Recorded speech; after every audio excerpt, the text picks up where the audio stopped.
Welcome back to the Black and Gold Report. We're still joined by head football coach Shane Richardson. Coach, you mentioned this a little bit earlier in one of the other questions, but following that 83-yard scoring drive by the Indians in the third quarter, your Code Black defense surrendered just 2 yards the rest of the game, which really gave you a chance to get back in this thing. What does that say about the maturity and leadership level of your defense? Yeah, I think it takes a lot of maturity, a lot of leadership to be able to understand that there's 30 points on the board at that point in time against you, and to keep playing hard and to keep trying to stop the offense and give the ball back to our offense really takes a great mentality. That's our number one goal though on defense, is no matter what, we're trying to stop the opponent from getting in the end zone and give the ball back to our offense as quickly as possible. And so we can always go back to kind of our identity and the goal that we talk about on a daily basis. And I think that kind of took over, and it was good to see that late in the game. Well, we've got some video highlights here. Will you walk us through them? Absolutely. Here you'll see offense is going in. We're at about the 32-yard line, and this is where Rontonio Stanley is able to get outside and get up the sideline. He can really use his speed to get around the edge there, and really felt like he had an outside presence there in the run game. Here, Reggie's able to connect in the end zone right there to John Rich on, well, I think, the first of the 2 touchdowns.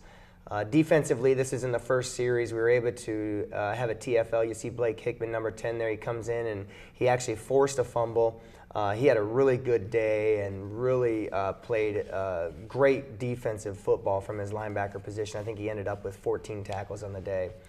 Seth Owen here, we did rotate the 2 quarterbacks, but he throws a really good located ball to B.J. Bunn. Threw it low so that the defenders didn't have a chance to pick it off, and was able to strike for another touchdown there. Our return game really helped us out all day, and we were field position wise starting out. I think we averaged, on the our own 42-yard line, which is really good compared to, I think, Catawba. They were maybe minus their 22-yard line, and so there's almost 20 yards of difference there. But you can see L.J. Stroman really had an impact in the return game, and really felt like this game he really kind of came back to what he was capable of doing. He really had a couple games there where he maybe struggled and couldn't get going. You can see him again right here where he's weaving in and out of traffic, and he can make a lot of things happen if you can just block enough to give him a little bit of space. He's able to really take advantage of it. Right here, defensively, again, you're going to see this is late in the game. L.J. Stroman, again, he's playing a deep third, and he's dropping, and he times it up well, and he's able to go up and get the interception. And this kind of goes back to just the attitude of our defense, and really proud that they continued to play for 4 quarters right there, and that was late in the game, and we were able to still come up with a turnover, or what we call a takeaway, to give back to our offense.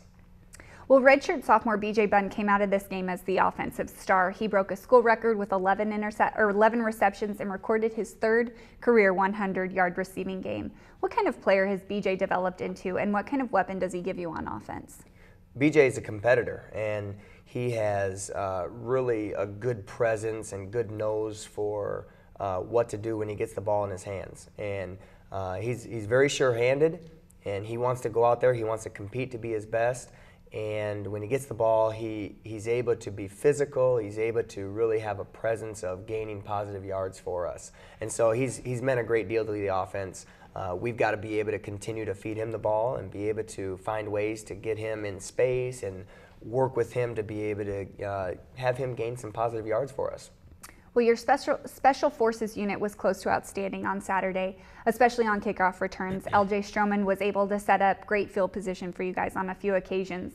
Talk about that area of performance on Saturday. Well, kind of like I alluded there in the video, L.J. really is a dynamic returner, and he really gives us a chance to set up our offense at midfield almost on every return. And I want to say that we checked the stats going into today, and he actually, from this weekend, he went to #1 in the country with his return yards on kick return. And so he really has done a great job of being able to set our offense up. And on Saturday, that was able to happen. We got to continue to try to capitalize on that field position, but really can't say enough about the returns that we had on Saturday to help our football team get in position to be able to give us a chance to win. All right, well, we're going to take our next break. When we come back, we're going to continue talking football, so stay tuned.